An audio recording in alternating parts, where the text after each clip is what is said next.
Here's a list of 10 habits that you can add to your daily routine to improve your life in 2024. I started integrating these habits one by one into my routine from the age of 13. Skinny, addicted to video games, fapping, basically just wasting away my life. And since then, life has only been getting better with time. Cold showers. Cold showers have a lot of benefits, but the biggest one that I would like to highlight is that you can have an elevated testosterone level after some time you take it. So, testosterone is basically this hormone that will make effort feel good. So if you have an elevated testosterone level, you will just be basically able to work harder, which is pretty much an advantage. Most of the studies done on cold showers are confusing. So you might find some studies say that it has a lot of benefits, but the others will say that it has a lot of drawbacks too. Just remember this at the end of the day. Cold showers will be 100% more beneficial compared to hot showers. That elevated testosterone level thing, it might not be like superhuman levels, so you won't be able to like work harder than your entire competition, but you will still have a slight advantage. Most of the studies done on cold exposure are based on cold water immersions, but it's not easy to have access to cold baths, but a cold shower still does the job.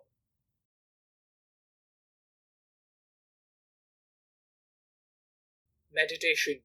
Meditation is a practice where you try to constantly focus on your breath or focus on something else like your forehead while trying to breathe fully. This will help you to improve your focus and reduce your mind wandering. And basically, mind wandering, that is the origin of most of your problems in your life. Why do you think that out of nowhere, at some particular point of the day, you would just open up social media? Because your mind is wandering. Meditation can help with that. That's why it can help you to improve all areas of your life. If you breathe like this,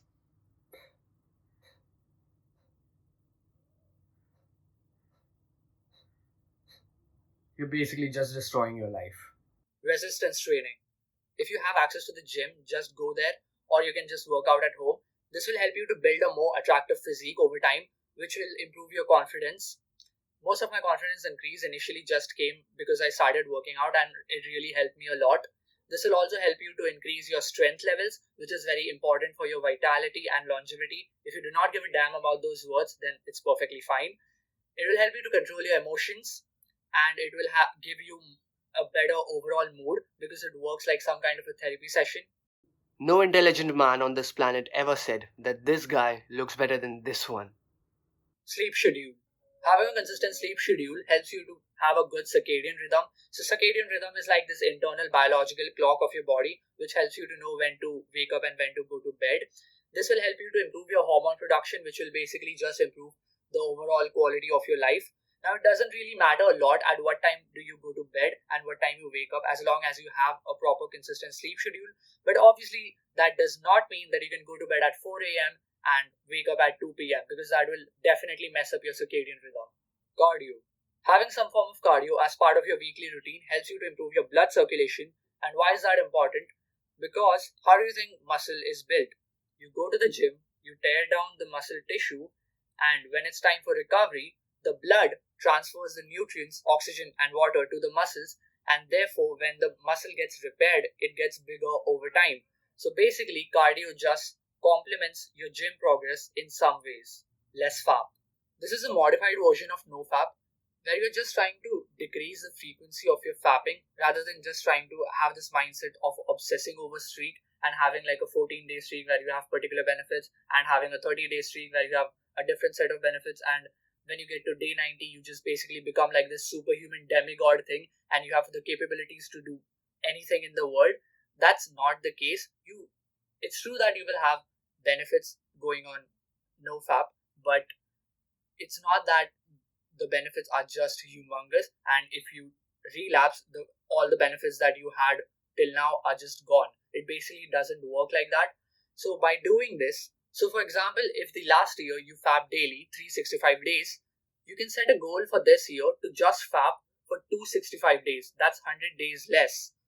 By doing this, you will actually create this mindset of not obsessing over those streaks. So let's say if you get to day 10 and then you relapse, you won't think like I didn't get to 30 days streak, so I won't get any of the benefits. So anyways, I just messed it up, so it's not worth it anyways.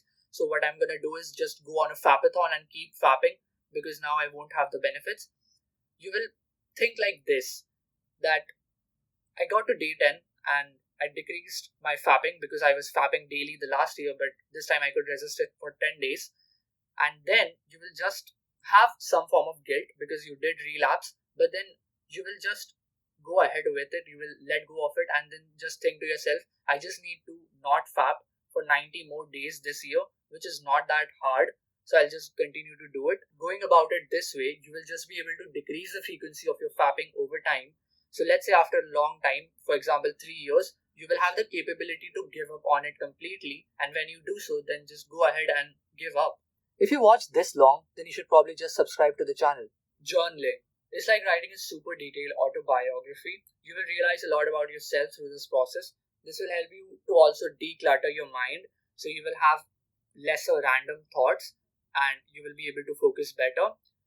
If you assume your brain to be some form of a computer, then if you go on and journal, you write about things that you care about right now for no particular reason, you will be able to free up your RAM. Reading books helps you to increase the amount of knowledge that you have with which you do things.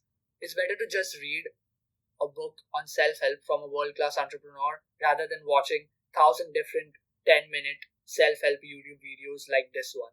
Keep your room clean. We feel very lazy to do this task, but if you just make this a habit that every night before going to bed, I will clean up my room, this will help you to build more willpower and resilience.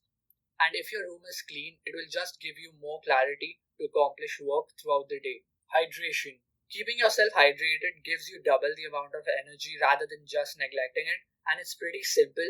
You just need a water bottle at the corner of your desk, and you will just need to fill it 3 times in a day, which will just take you 3 minutes. And obviously that depends on the size of the water bottle, so it's a better idea to have a bigger one. But let's say you're just doing some form of important task and you feel like you want to drink water, going outside your room will just get you distracted. So it's a better idea to have a water bottle with you at all times. If you're new to these habits and you start doing all of them this year, I guarantee you will feel like the life is literally 10 times better. But you cannot just expect perfection on your first try. So if you did these habits for 0 times the previous year and you start doing them this year, you cannot just expect that you will do them for 365 days.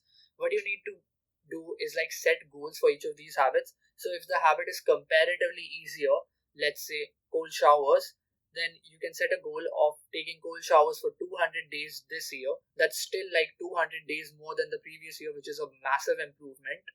And if the goal is a bit harder, like journaling, then you can set a goal for journaling for 100 days this year, which is still 100 days more than the previous one. So that's a massive improvement too.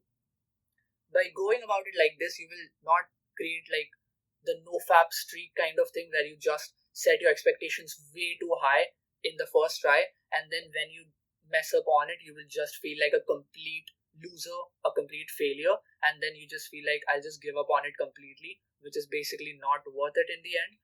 So just set a schedule for all of your goals that I'll do them for X amount of days this year, and this will help you to consistently improve and increase the frequency of these habits over time rather than having way too high expectations and then completely messing up on it. That's it for today's video. I'll see you in the next one.